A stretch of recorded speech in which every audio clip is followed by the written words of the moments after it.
Bonjour à tous, j'espère que vous allez bien. Dans cette 14e vidéo que je dédie à l'auto-entrepreneuriat, je vais vous expliquer comment multiplier votre chiffre d'affaires par 2, 3, voire 5 grâce à la relation que vous créez, que vous allez créer et entretenir avec vos clients. En appliquant ce que je m'apprête à vous dire, les quelques conseils que je vais vous donner, eh bien, vous serez assuré d'avoir continuellement un chiffre d'affaires en constante hausse. Alors, rencontrer des difficultés pour trouver de nouveaux clients, avoir du mal à fidéliser ceux qui le sont devenus, ou alors ne pas réaliser suffisamment de ventes et ne pas bien se payer en fin de mois, eh ben, voilà quelques problèmes majeurs que peut rencontrer la quasi-totalité des auto-entrepreneurs. J'ai été moi-même auto-entrepreneur et lorsque j'ai commencé, je n'avais pas toutes les connaissances que j'ai aujourd'hui.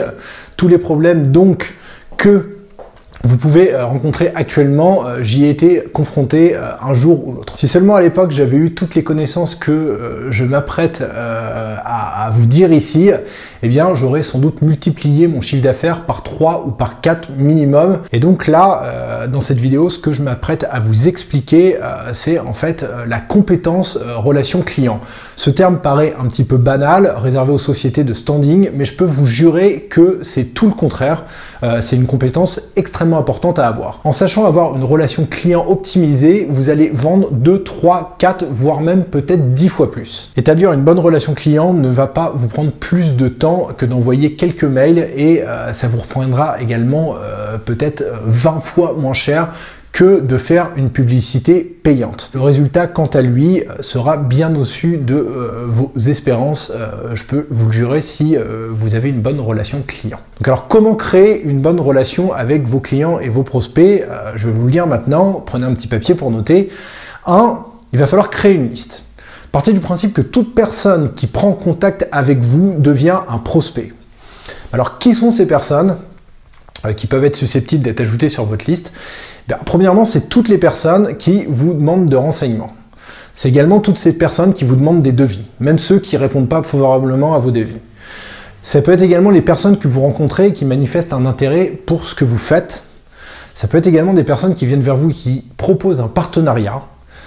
Ça peut être, et également c'est les meilleurs prospects, des personnes qui ont déjà acheté un de vos produits. Alors prenez l'habitude de noter les coordonnées, nom, email, numéro de téléphone, adresse de ces personnes et de les ajouter à cette liste. Une fois que vous avez votre liste, maintenant il va vous falloir, en petit 2, créer la relation. Aussitôt que vous avez ajouté une nouvelle personne à votre liste, eh bien envoyez-lui tout simplement un cadeau. Cela va créer auprès de cette personne un effet de surprise positif. Offrir par exemple un mini guide par email ou un échantillon par courrier est une super bonne idée. Si vous communiquez par email, justement, eh bien favorisez le livret PDF bien présenté. De nombreuses études montrent que l'on vend mieux quand on donne un cadeau écrit.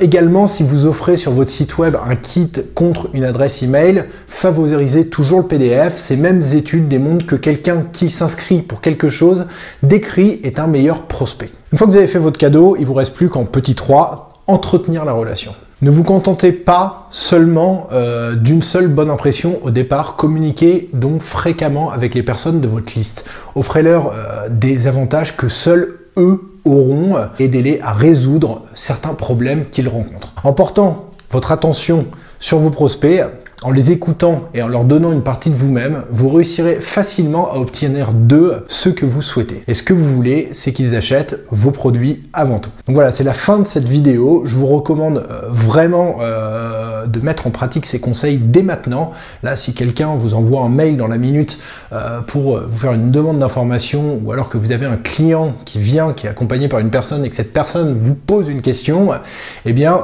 prenez son contact, ajoutez-le à la liste et d'ici ce soir, envoyez-lui son cadeau et d'ici 2-3 jours, renvoyez-lui un mail pour expliquer quelque chose de votre métier, apportez-lui quelque chose et d'ici peu de temps, il se convertira en client. Cette vidéo a son identique sur travailleraddomicile.fr sous forme d'article, donc si vous préférez lire, vous pouvez tout de suite aller voir l'article. Le lien est en train d'apparaître. Si cette vidéo vous a plu et que vous voulez en voir d'autres sur le thème de l'auto-entrepreneuriat, mais également sur le travail indépendant ou le travail à domicile, eh bien vous pouvez vous abonner à la chaîne YouTube. Le lien est en train d'apparaître tout de suite. Si vous cliquez, vous pouvez vous abonner. Et moi, je vous dis à une prochaine vidéo.